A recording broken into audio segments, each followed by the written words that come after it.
રાતે 1 થી 2 ના ગાળામાં મારા ભાભી અને મારા ભત્રીજો બંને એમના ઘેર જતા હતા વાડામાંથી. કોના ઘરે જતા હતા? એમના ઘરે. નામ શું એમનું? મંગુબેન રાજુભાઈ. પછી શું થયું હતું? એમને પછી ત્યાં આગળ વચ્ચે ઉભા રહીને ગાળો એવું દેતા હતા.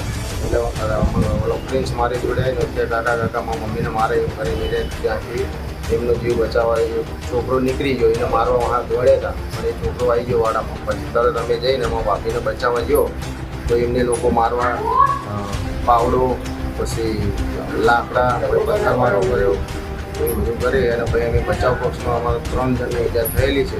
112 બોલાવી દીધું. 112 બોલાવીને મારા બાબાને ત્યાં પોલીસમાં પકડાઈ દીધો અને પછી સીધે મારા બાબાને મોકલી દીધા. પછી એ લોકોએ મારા ઘરવાળાને આંખમાં માટી નાખી દીધી અને માટી નાખીને લાકડીઓના પાઇપો અને કડીના ઘા માર્યા. અમારી તમામ માહિતીથી અપડેટ રહેવા માટે જોડાયેલા રહો S9 ન્યૂઝ સાથે.